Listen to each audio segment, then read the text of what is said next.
It's a good morning to you. Welcome to Asake Online. My name is Zenzel Ndebele, and this is the program Fix My City, where we talk about issues to do with service delivery and also a lot of things that happen in our city. You know, there are so many problems, and I think these days there are lots of problems in our cities. We are talking about water shortages, sometimes because of incompetence, sometimes because of drought.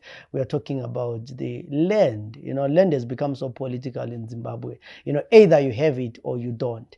But sometimes you have your land, then they discover gold. Now you have to move. So there are a lot of things that are happening. There is a lot of settlements that are legal and illegal, but also there is a lot of human rights abuses that happen around the issue of land. In this program, we've talked a lot about how chiefs or headmen or traditional leaders sometimes just sell the land illegally. And I find that a lot of people who are in the diaspora sometimes pay a lot of money and never get the land. So in this program, we'll be talking about land and land and land and rights. This is the program that is brought to you by the Community Alliance for Human Settlement in Zimbabwe. And we will be discussing about these issues and trying to find out what is it that we want in Zimbabwe and how best can we regulate this resource that we have. To help me discuss this very important issue, I'm having Tatenda Madziro. Nice name, Tatenda Madziro.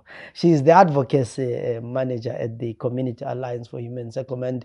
I have Abigail Siziba. She is the programs officer at Bupra. Then, of course, Kumbulan Maposa. Of course, everyone knows Kumbulan Maposa because he's always passionate about these issues. He is from the Matabeleland Institute for Human Rights as the director. So join us as we discuss. Maybe to start with, Tatenda, can you briefly tell us what your organization is all about? Thank you so much. So the Community Alliance for Human Settlements in Zimbabwe is a local civil society organization that was established in 2016, mainly to advocate for safe human migration, secure settlements, and access to productive resources like land. It works with community-based organizations, it works with residents association and informal settlements, residents across mining areas in all the 10 provinces of Zimbabwe. And it also responds to socio-economic, civic and political climate in Zimbabwe, aiming to influence national laws and policies for equitable access to land. So are you a local organization? Are you a national organization? In which areas? Where do you work? We work across all the 10 provinces in Zimbabwe. We can't really say we are local, but we are growing to be working in all the 10 provinces of Zimbabwe as per need. But currently we have been working in Mashonaland Central, Manicaland, and Mashonaland East. I think this is the organization that we need right now when we are talking about land issues and land uses. And what is interesting is that you are launching, or you have this good idea, which is the Community Land Protection Guide. I think that's what Zimbabwe needs now. Briefly tell us about what this is all about. Thank you for that. So the Community Land Protection Guide is a book that we developed upon realization that there is need for communities to understand the laws and regulations and also about land and land rights, and also the intersectionalities around issues of land and how they can also be able to understand various changes that are happening in their areas. If there are demolitions, what is the basis of that demolition? If there are arbitrary evictions, what is the basis of that arbitrary evictions, and what are the guiding laws? And also so that they may also understand the different gaps in our laws, and also what the Constitution and other acts that are guiding the issues of land also say regarding to land, and also how they can also fit in terms of if they want to litigate to some of the issues that happen in their communities, and also advocate for issues that are happening in their communities. So this is a handbook that they can actually give reference to if they have issues that are happening in their communities. So it is more of a guiding framework if they want to understand what the Rural District Councils Act say, they can actually refer to it. If they want to understand what the Constitution say about demolitions or evictions or anything that is happening in their land, they can actually open and refer to. So this is a simplified version of the guiding laws that guide land. You know, I have a lot of questions because what you're saying is interesting. But because we have a number of guys here, I want to give them a chance. Probably I'll go to Abigail and say, Abigail, you work with residents associations, and probably in Bulawayo, yes, we have the issue of housing, but also the issue of land. What are the issues that come up when it comes to land use in Bulawayo and surrounding areas? Okay, so currently in Bulawayo, what we've been gathering from the residents is that land has become for the elite. Land has become expensive with the local authority, Bulawayo City Council, subcontracting housing. It means that the general citizen cannot afford housing because even if you are in the housing waiting list but you have no money, if there is land, you are not able to access a residential stand, for instance, because you have no money. So people stay in the housing waiting list for so long, and then because of the subcontracting, Bulawayo City Council is subcontracting to various companies, and those companies like your Hawk Flight, they come in, and then in the allocation of stands, there is double allocation, and if there is double allocation, residents do not know really where to go to if they are robbed by these subcontracting companies. And I'm happy that we are having this guide that is coming to the community so that it will give a referral pathway to say where do residents go if they are struggling with this. And there's also a rising issue of urban mining, like for instance in Pumula where quarry is being mined and residents are feeling the effects. There is low consultation in such instances, and residents, some of their houses cracking from the mining that is happening, and residents fear that their houses are no longer safe because urban mining is on the rise in Bulawayo, and residents fear that if mining continues and if granite is discovered or any other mineral is discovered, they may be displaced. And we know that our authorities, both at local and national level, there is no good there's no good record in terms of people having been evicted for land to be used for other uses. For instance, during the Hlalani Buhle Garikai project, where residents which were displaced and people were not given proper accommodation, not all of the victims were properly compensated, and the housing that was provided was of poor quality. For instance, we still feel the effects in Country Park. There are no basic services like water, no basic services like roads and sewer systems. So residents really fear for their housing, to say that if we are evicted, are we going to be properly compensated, since there is a fear of an increase in urban mining, and it seems as if the government is just after looting the ground minerals and without a proper plan in terms of the protection of the land for the people. You're pouring out. Try pouring your heart out. There's so many issues that you mentioned, from land use to mining to, but Kumbu, she talks about that the land is now for the elite. And yet we have I think our constitution talks about the provision of housing, shelter, water, which are basic rights. So when it comes to provision of housing, and we know people don't have housing, what can be done? What model do you think can work for people to have houses that they call their own, especially those who are low income earners? Because one of the things with this community land protection guide that it mentioned is provision of housing for urban, poor, and low income earners. Thank you, Ndebele. I think there are things that we need to critically reflect on. Is that the urban settlement in the colonial period was for the rich. Town was for rich people. And that coloniality is continuously being perpetuated now, especially with the high prices of land. And we need, as a decolonized country, as an independent country, we need to decolonize urban housing and make sure that we also include the poor people in the urban settlements. How do we do that? We need to create financing models for access to housing, which also cater for the low income earners, which also cater for everyone. and that this can be done through creative or innovative financing, where our local authorities or our government can come into contracts with financing institutions for long-term repayment methods. If you go back to the history of, especially of the city in Bulawayo, that's how my father got his house. They will get a house, you go and settle in, and then you pay the mortgage over a long period of time. That is no longer there. And that is what made most poor people get land in urban areas. Yeah, so Kumbu mentions the issue of mortgages, which are some of the things that probably now are also a prison for the rich, because for you to get the mortgage in the bank, you need to have a pay slip, and probably it's not a pay slip for $200. You need to be earning maybe above 2,000 and so forth.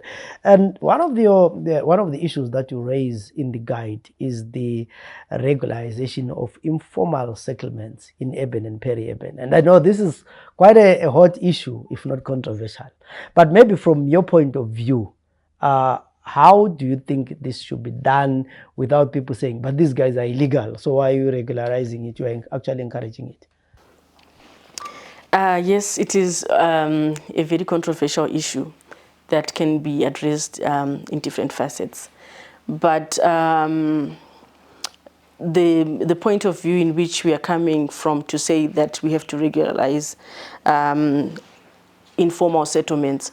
These informal settlements, we are talking of informal settlements of people that were displaced and moved to certain locations. We're talking of areas like Hopley, Epworth, where people were evicted and moved to areas, Caledonia, to settle there whilst they wait for their compensation and relocation. So these people have been waiting relocation and compensation for over 25 years. And we are saying, how long will they have to wait for their compensation? How long will they have to wait for their regularization? And whilst they are waiting, there are issues that are also arising in it. We have an airport where now they want to then service roads, create sewer systems, and now they are demolishing houses in order to pave way for this.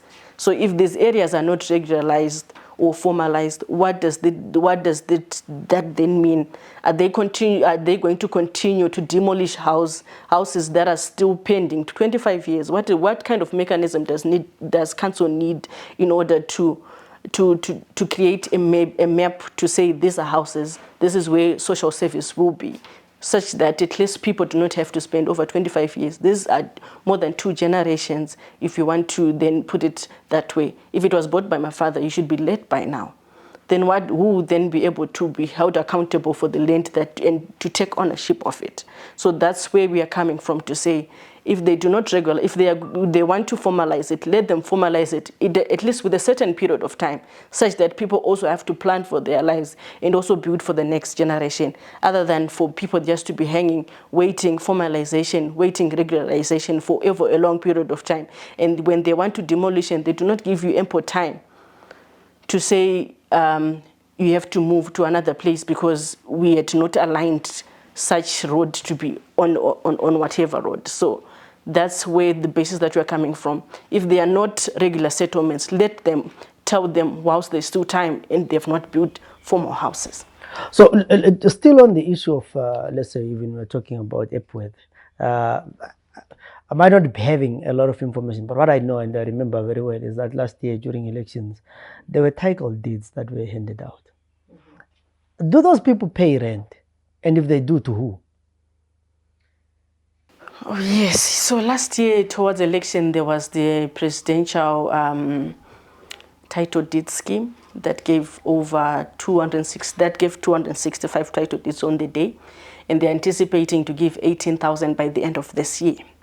So, and they've actually built an office to facilitate the provision of title deeds as we speak. And the criteria in which people are going to get title deeds is not yet clear from the informal researches that we've done for people that are in Epworth, and I can't really speak to it in terms of what are the demands. But they are also then trying to pave way for creation of social services, the roads. And they're trying to create roads even through people's houses. And people are having to be moved to other areas. So and there's no... If they say the road will pass here, and it happens to be a house, you don't get a title deed, you move. Yes, you have to move. And so far, the criteria that they are using is that if she had a piece of land, then I'm going to be moved to her piece of land such that we then subdivide it so that we can accommodate the both of us. Yeah. So that's where the problem is, where, yes, we want to fight for regularization and formalization, but shouldn't there be a guiding framework such that this is done in a way that does not compromise the already compromised settlement? I think what she mentions is almost like Hlalani Buhle in Country Park. And do you see any similarities in that? Yes, I think it's similar because I remember in Country Park, there were houses back then that were said that when, because the operation Hlalani Kuhle was then done where there was involvement of soldiers, where the council was not involved in certain instances. And then council then came in later to say these are improper housing because there are no services. In an attempt to try and provide the services, they discovered that some of the houses were built on top of rocky areas where they could not then dig sewer pipes and water pipes. And then there was a need to then demolish other houses again. To ensure that they provide those services. So it's a similar case.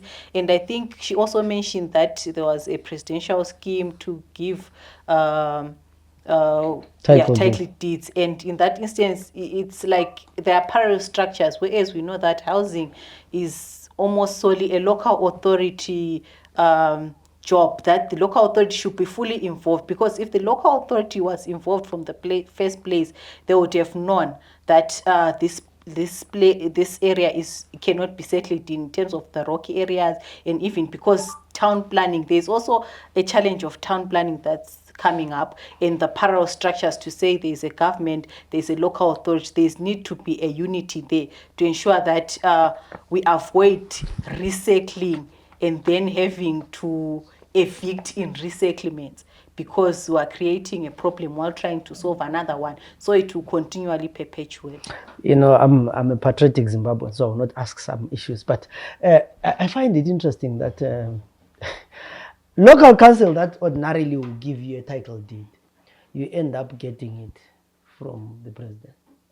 So does that mean that the service, you also get it from the president? Anyway, you don't need to answer that now. But Kumbu. Okay, maybe just to comment on that. I remember with the issue of Hlalani Kuhle in Country Park, that's where we had issues whereby the local authority could not afford to provide some of the services, because we know that they provide the services from the money that they get from the sale of stands. If they do not sell the land, it would be difficult, they will be crippled, because where would they get the financing to then service?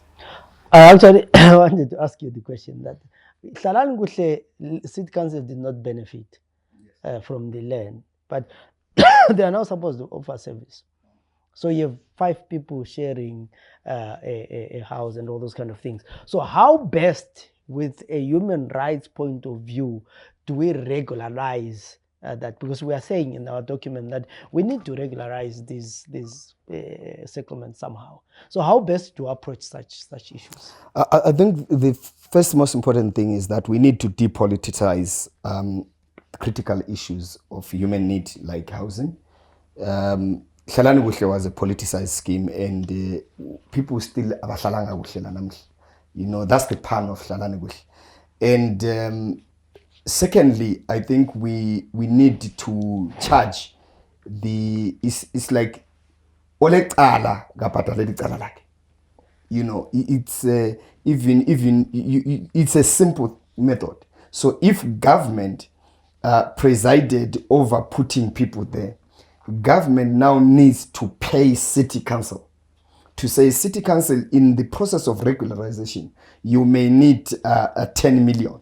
So here is the 10 million, or here is the 8 million, whatever they negotiate, that we're giving you so that you are able to provide these people with services. Because the challenge that happens is that city council ends up robbing others to service others, robbing in courts, that they have to take money from the other regular settlements so that they deal with this one. that that needs to be regularized. So we need that kind of a balance. And I think going forward is that we actually need to devolve power. I think that's the solution that we need. Let's devolve all that power and let's not see ourselves handling things that are outside the mandate. For instance, really, it becomes a problem. It's like you saying the president is issuing out birth certificates, for instance, and you ask yourself, what's the use of the office that was supposed to issue birth certificates? That means we have to close that office. Or you say a minister comes now and is the one issuing out birth certificate. But there is an office that should do that. So the office that should do that should be empowered to give or to offer the service in full. And how do you do that? You devolve the power. All the power for them to do that. Because if you don't, and then you see central government coming to overlap, it confirms the issue that we still are in a totally centralized system. There is no devolution. Yes, if you are just joining us, this is Fix My City, and today in our program, the program is brought to you by Community Alliance for Human Settlement in Zimbabwe, and we are talking about an interesting program that they've launched, the Community Land Protection Guide. I'd say in the land that we have, which is a resource that is finite. At some point, if we use all the land, we won't have it. But how do we handle the land properly to make sure that everyone who's as Zimbabwean gets their share of land, because we are all entitled to the land. So we all need land to circle. We all need land to farm if we are farmers. But how do we share this resource so that we don't have others, with more power or more money having more land than those who are poor? So basically this discussion is about how do we have a situation whereby we use our land in a fair, transparent manner. You talked, Adenda, you talk about, in this document, you talk about the security of tenure, that beneficiaries of land program in line with section 92 of the Constitution are supposed to have the security of tenure.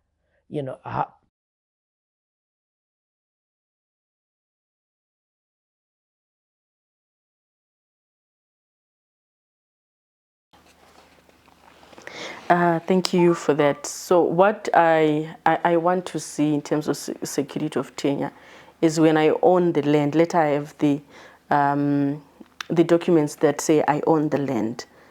And if it has a time period, let it have a defined time period that I'm owning this land for this particular period. At least that will safeguard me. If I want to make profit out of it, I can make profit out of it from the guided time that I have.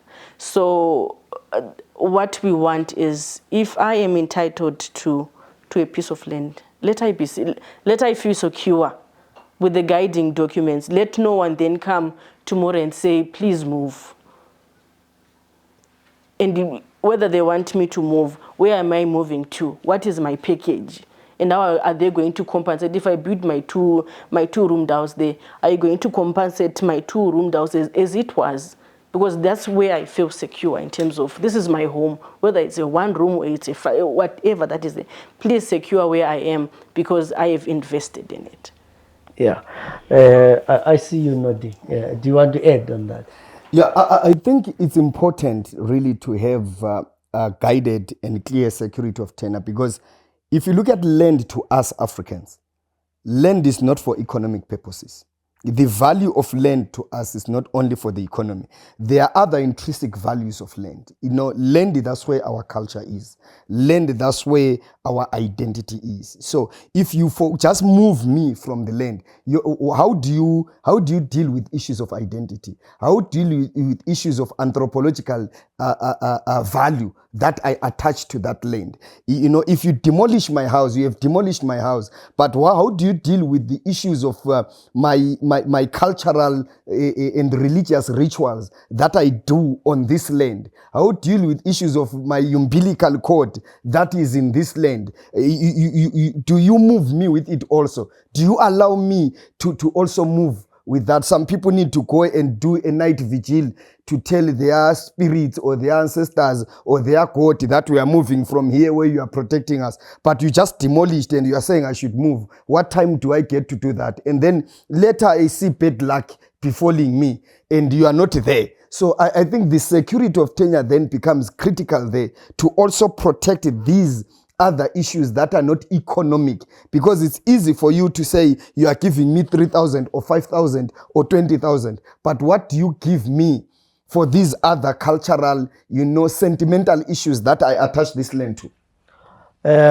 Esintwini kuthiwa akula ndoda engelamuzi kuthiwa yindoda enjani engelamuzi. Yeah. So then like what kind of a man doesn't have a land, because I guess it's also because of equal rights. It's about women as well. Yeah. So you wanted Yeah, so I wanted to add on that the issue of land tenure is really important right now, because like when I mentioned that housing is now very expensive in the urban areas, for instance, within the Bulawayo City Council. So people are now opting for peri-urban areas, and then they are moving to then settle in these peri-urban areas, which is where it's actually almost easier to get land there, but then there is no tenure for that land. So it's so most important right now, because most people are opting to move away from the city to these peri-urban areas, but there is no documentation of ownership for those areas, and people are living at risk of maybe later demolitions and evacuations.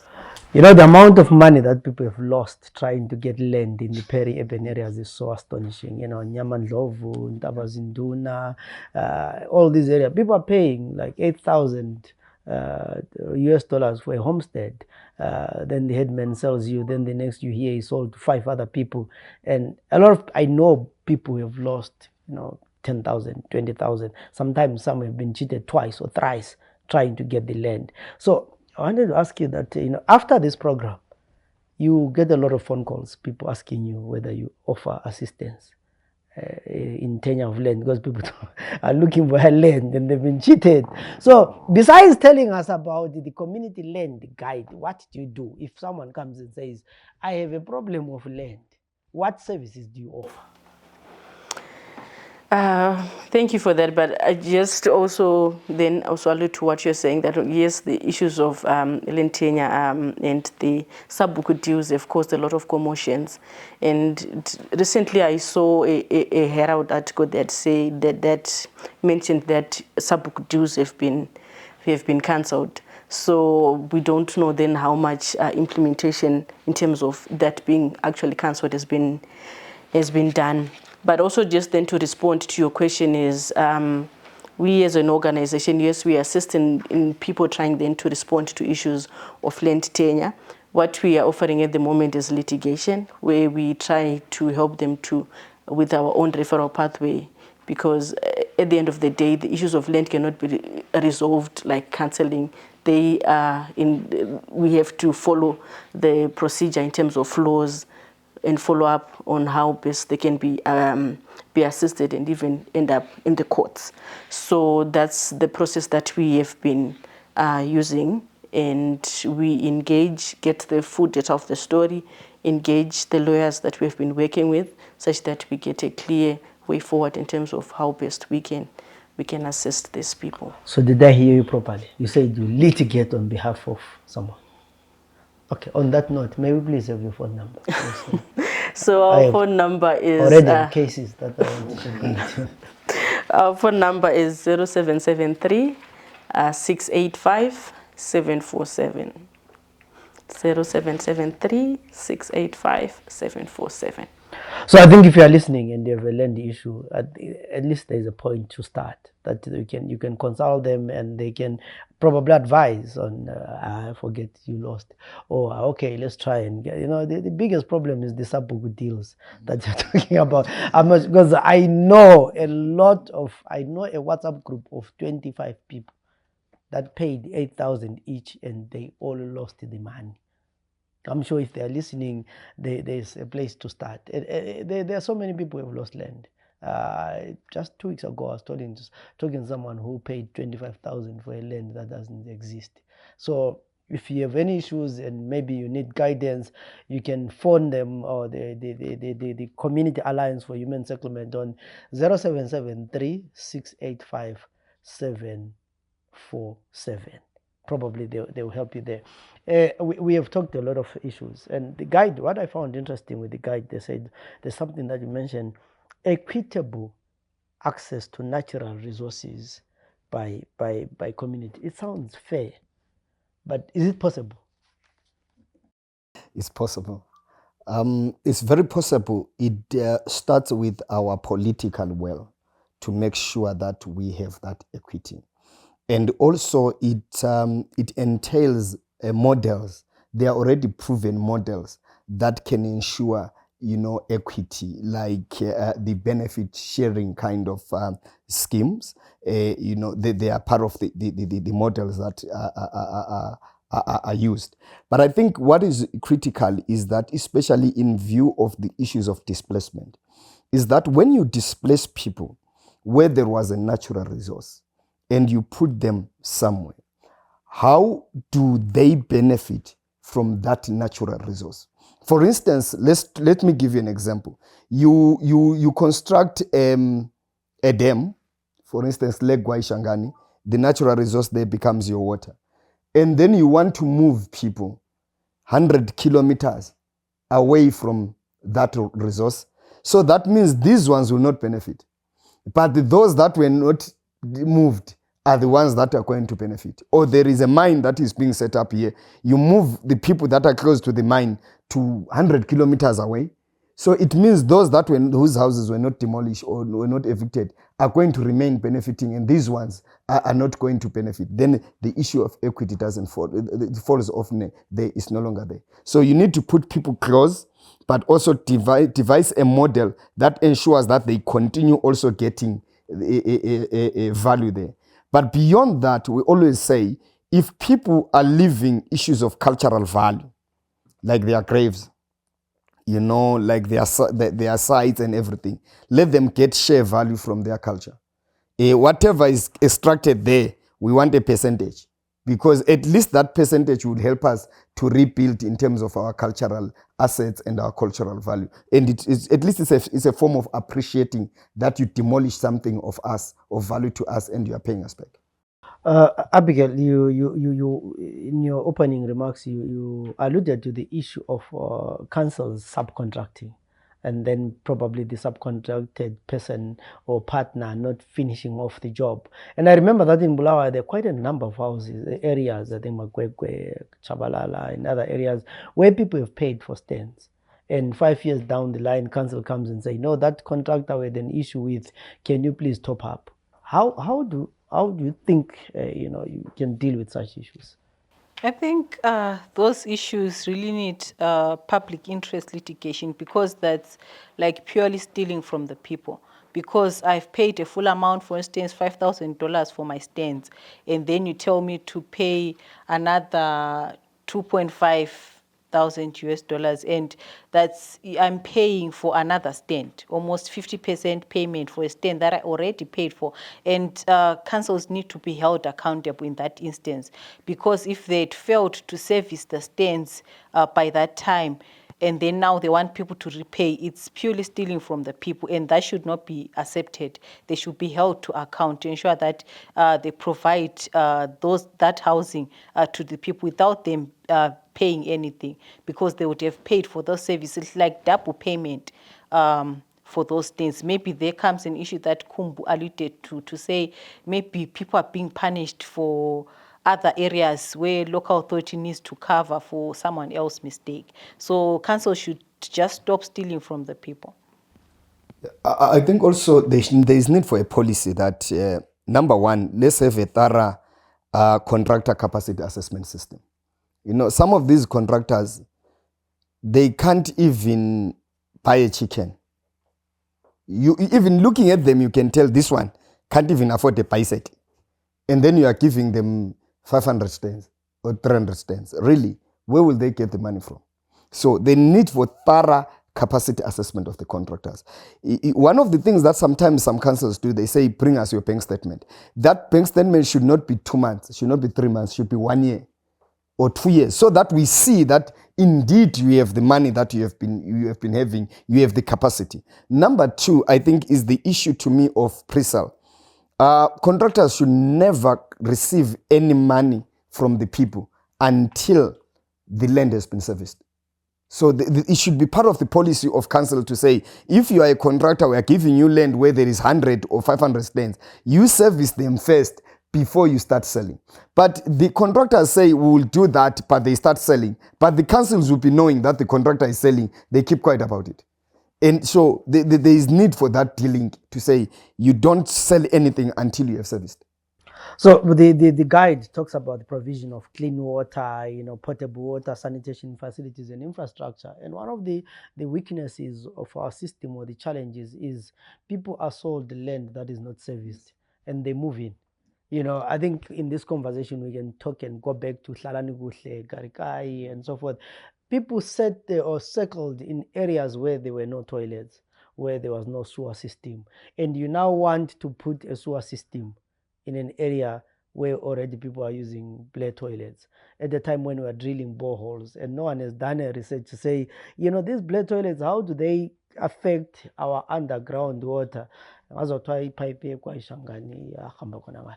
Anyway, that's a discussion for another day. But these are the issues that I think our authorities should look at. And this is where we have a weakness, that when it's election time, anything goes. But the effects are felt way after elections and way after the politician who was grandstanding has left.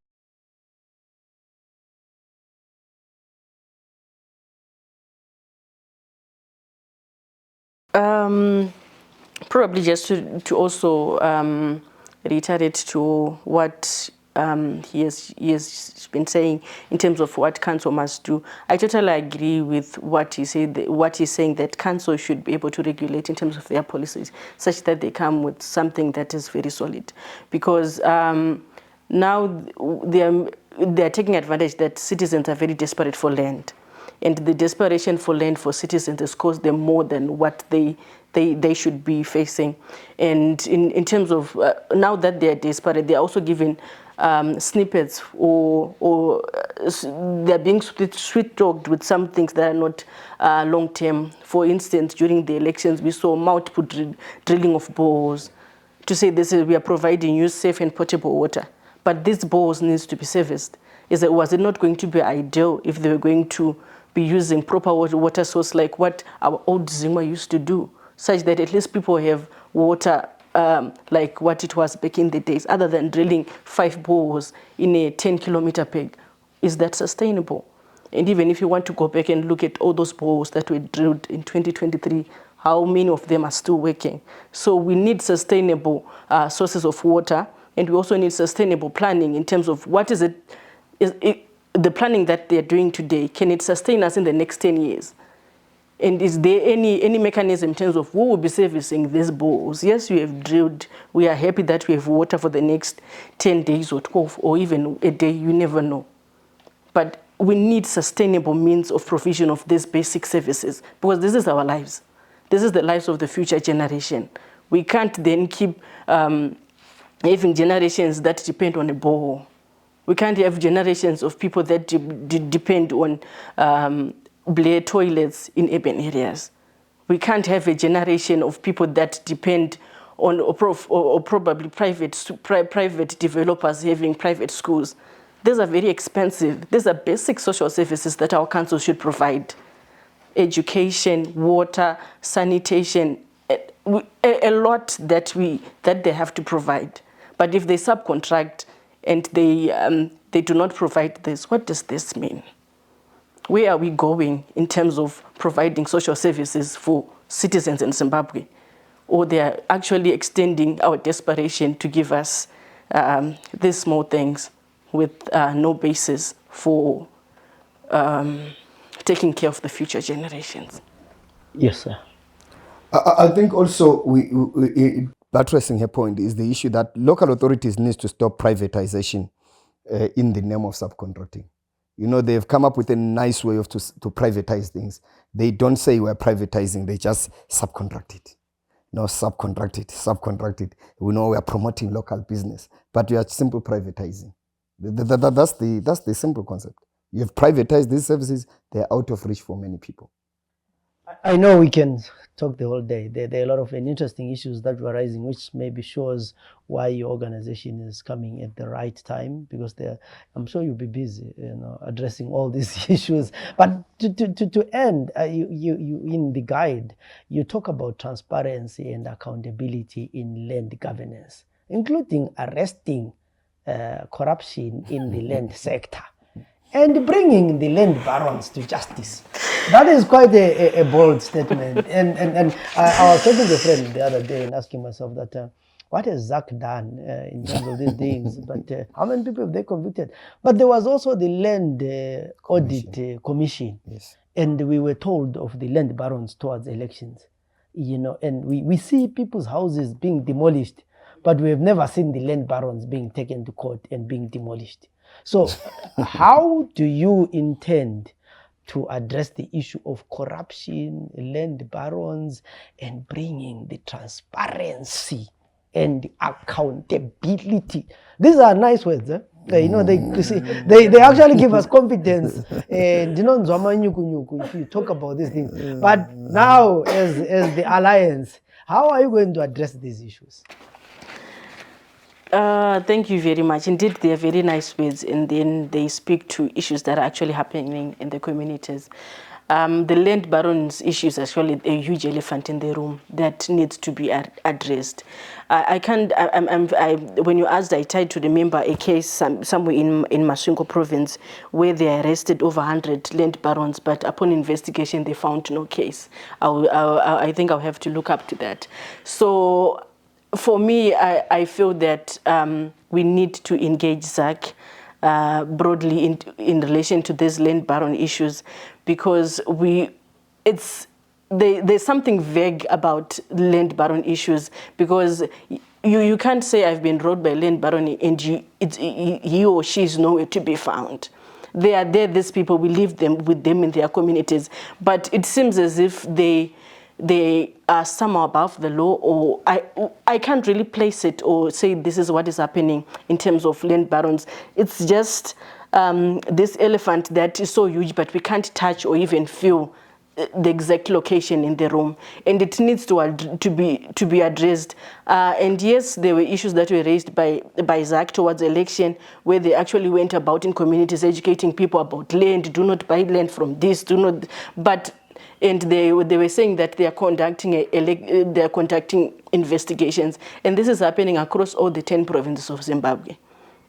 And they're still conducting the investigation. Nothing has been found so far. We are a year after they were doing their surveys. So it's actually an issue that we want to bring to the table, to say to them, this is what we actually had all our ears open to say, please tell us what is happening, because this is not stopping anytime soon. Until all of the land in Zimbabwe has become residential stands if we are not careful. So it is really our wish that our engagement with these stakeholders that are part of this case be able to respond to various questions that we also have as an organization, because we have had these cases. But when we also try to approach the councils regarding to that, at times they just say they do not have an answer as of yet, or we will give you an appointment date with the town clerk or the CEO, and you will never get time to talk to these people. And this has been happening over and over again. So we are also then trying to get at least other mechanism to see how we can then also address these issues. We can't really say we've got this way that we want to be dealing with this. It's also a huge elephant that we are also trying to do with as an institution. And we are, and yes, we cannot deny that we are aware that we've got a land baron issue that has caused a lot of chaos within councils, and we don't even know where they are emanating from, because in councils they are there. In residential areas where they are also selling lands, they are there.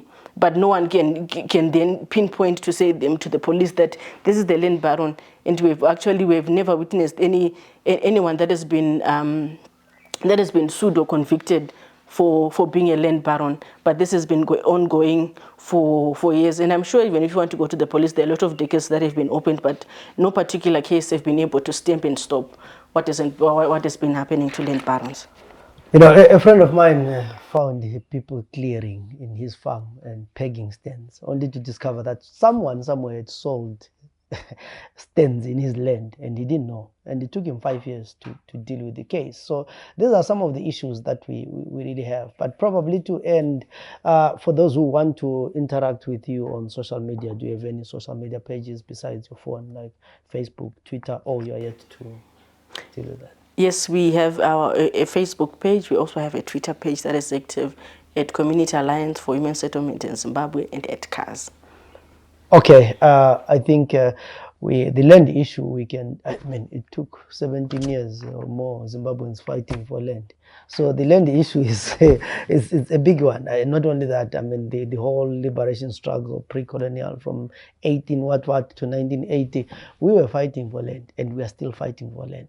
So today in our program, the program was brought to you by the Community Alliance for Human Settlement in Zimbabwe, and we were looking at their community land protection guide. Look at the word protection. So it's a guide to protect our land from the barons, the politicians, the elite, so that at least every ordinary Zimbabwean can also have a share of their land. Because honestly, we can't also take up arms and go and fight for our land. We have the constitution, which is now our AK-47, and we hope that authorities we're going to respect the rights of the people, and also the land barons will be embarrassed to make sure that they don't deny people their rightful ownership to land. My name is Zenzel and David, and of course, if you want to get in touch, you heard that they say they do litigation. So please get in touch with the Community Alliance for Human Settlement on 0773 685 747. Let's meet again in other programs. Have a good day.